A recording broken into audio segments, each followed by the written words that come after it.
Yeah, my name's Mark Harrison and I'm a VFX supervisor in the visual effects industry. My name is Pav and I'm a composer and sound designer. I make music for games and media. I'm Steve Bjork and I create CGIs and animation. My name's Fred Gambino and I'm a concept artist and illustrator. So I'm Jade Howe and I work at Lockwood Publishing as head of fashion and create 3D fashion assets for Avakin Life. Probably my love for film and TV when I was a kid. Essentially TV, things like Star Trek, Star Wars, that kind of thing. Kind of motivated me into that. Well, I've always been interested in the power of sound and how it can affect what you see on screen, or it can affect people's emotions, and this would be as early as me playing music for my aunt and seeing her crying, and I found that you can do it for a living. I think it's difficult. I went to college to be an illustrator of some kind, and when I started, publishing was the main kind of patron for science fiction art, and so it was an obvious direction for me to go. So I had a trend forecasting background and worked in fashion. I saw the opportunity of like the metaverse and looking at like this virtual landscape and wanted to kind of go into 3D, like that 3D side of it. Also loved like playing games myself. So. One of the lecturers contacted me about this. I think it's a really good idea to kind of have people kind of from, people in the industry to come and do talks like this. That's fundamentally it, really. Yeah, try and spread the love, really. Right. I've been invited to take part in this, and I thought it's a great idea because when I was a student, nobody told me about the reality of working in music industry or games industry, and I thought it would be a good idea to share my knowledge. I came to the expo because Anthony Hall contacted my agent and she contacted me, and I don't live very far away, so that's how I ended up here. Tony brought me. Yeah. So I think it's about kind of being able to share, in the creative industry, like sharing that knowledge is really powerful, and obviously it's about inspiring students. I had that as a student and I found it really, really, really, really helpful, and I just want to be able to give back and do the same. Yeah, I hope so. Yeah. Absolutely. I hope you guys have taken quite a bit out from my speech. Yeah, absolutely. Yeah.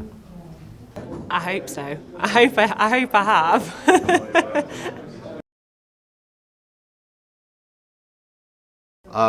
Much like I said in the kind of in my talk, basically, is kind of focus on what you want to do, focus on the job in hand, on a particular job.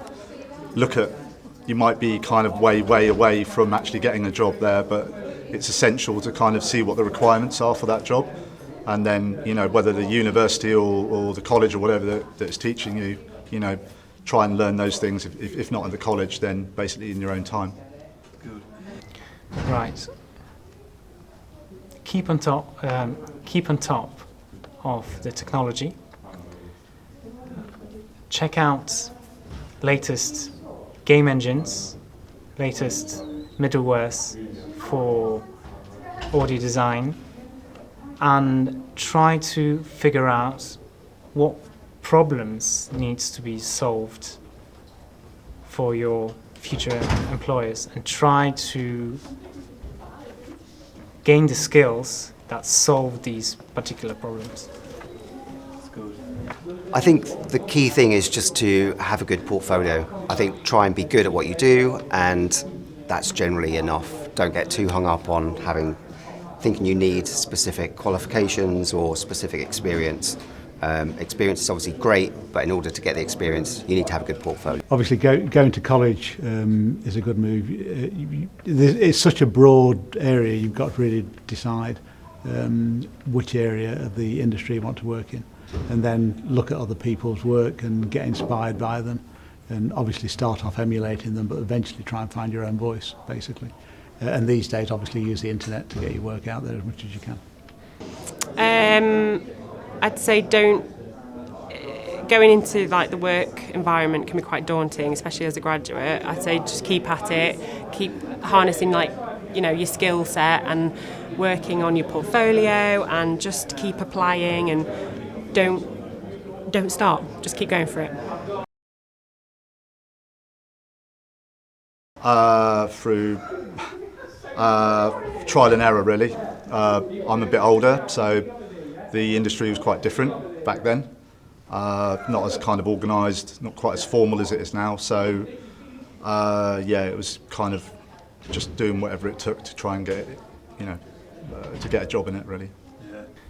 So I started working in games industry in 2013, and although I wanted to work making music and sound effects, there wasn't an open role for me at the time. So I decided to work closely with creative people, and I was waiting for a good time where I could switch roles, and that's pretty much what happened. I stayed a couple of years working as a producer, and there was an opening, and then I switched roles.